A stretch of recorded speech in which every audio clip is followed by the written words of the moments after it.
When your father decided, Eric, to run for president, did you immediately get behind him, and did you think he was going to win? Listen, I think I was the first person that stood on that stage. He went down the escalator at Trump Tower, and I'll never forget, Larry. He called us into his office, and he said, "Kids, we're going to get hit in ways that we can't even imagine. You watch. We're going to learn who our true friends were." And he was right. 2 days later, he went down that escalator, and I was on that stage, and the knives came out, almost instantly. And in that period of time, we went from having the greatest friends, and we knew every single one of these reporters that were bashing us, and all these politicians absolutely loved our family and loved him, and to impeaching him twice, censoring him, gag orders. I became the most subpoenaed person in American history, 112 subpoenas based on the fact that they wanted to try and get to my father vis-a-vis his company, which I ran. I mean, they raided Mar-a-Lago. They weaponized every DA, every AG. They went after his Supreme Court justices. They made up the Russia hoax. They made up, they made up the dirty dossiers. You remember it better than anybody. They took him off the ballot in Maine. They took him off the ballot in Colorado. It was nonstop legal lawfare. They wanted to bankrupt our family. They wanted to take him down. They wanted constant negative media on him. They wanted to silence his voice, and that's how they wanted to kill the MAGA movement. And then they tried to kill him, not just at Butler, Pennsylvania, but also obviously in Palm Beach 2 months later. And then you just saw what they did to Charlie Kirk. It's unthinkable. The reason I named the book Under Siege was that's what they were trying to do. They were trying to get rid of us as a family using any means possible. And the good news, Larry, is we won. We were triumphant, and for the betterment of this country, we won. And I think the guys out there saving this nation right now.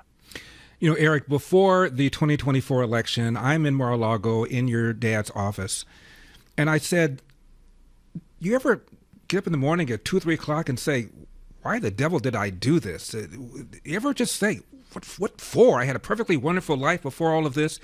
And your father said, "Well, the country is in trouble. I need to do what I need to do."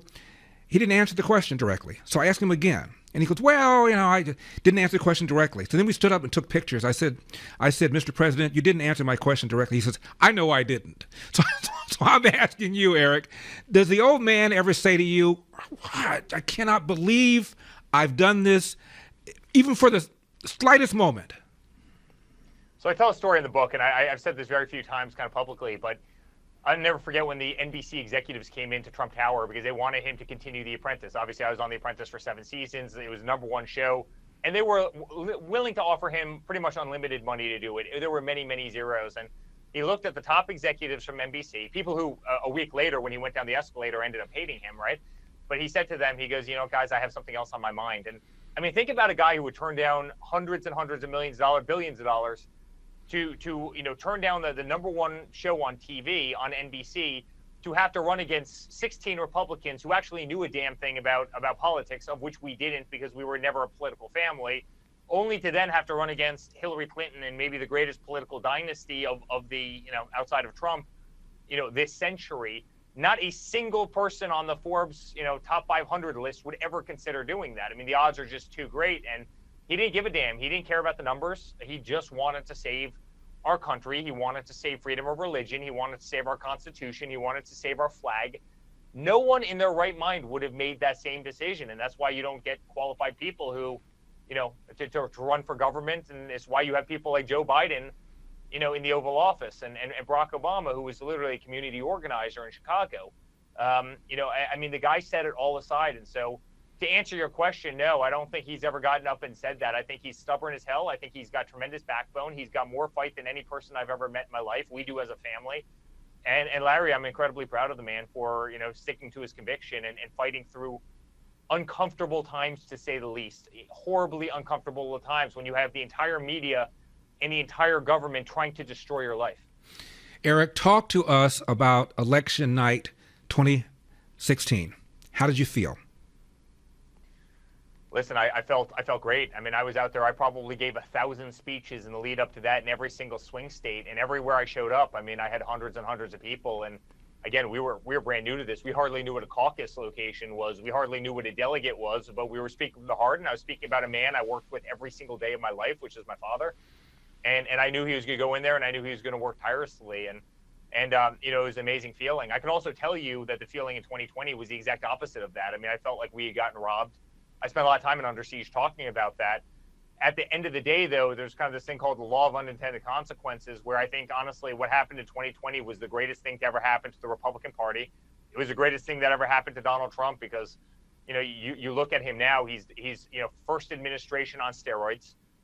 They are kicking butt. They are taking names. He is making everybody so proud. We have the Senate. We have the House. We have a 6-3 majority in the Supreme Court, obviously the executive branch. And he has a cabinet now that just will not back down, will not shy away, and is just working at warp speed. And it's beautiful times in this country, Larry. Eric, I campaigned for him in swing states like Pennsylvania with Sheriff David Clark. Crowds were massive. Shortly before the election, I'm doing a Fox hit, and the camera guy is coming over to setting everything up. He says, Larry, I know the polls show that Trump's not going to win. I think the New York Times had him unlikely to win by 85%, something like that. He said, I've done rallies for Bill Clinton. I've done rallies for Barack Obama. I've never seen a situation where the stadium holds 10,000 and there are 30,000 people, 20,000 of whom know they're not going to get in. They just want to be near this guy. That's all I know. So I don't know what that translates into, but I've never seen anything like it. Larry, I had crowds in the thousands of people coming out for me, and I want nothing to do with politics. I wasn't on the ticket. I was just a surrogate for a guy that I love, deeply, who is my father. And, it's really amazing. You look at Hillary Clinton, and she was planning the most lavish parties with balloons dropping from the glass ceiling at the Javits Center in New York, all this nonsense. You know what the difference with my father was? He was out campaigning in Michigan until 2:30.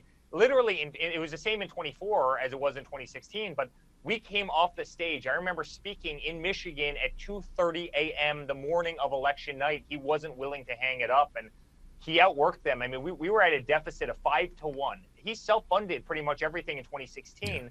We were at a financial deficit of 5-1, and he still beat somebody who actually understood the political system. And we did as a family because we went and we spoke from the heart, and we touched a lot of people, and it was really amazing. For full shows, live and on demand, it's Salem News Channel.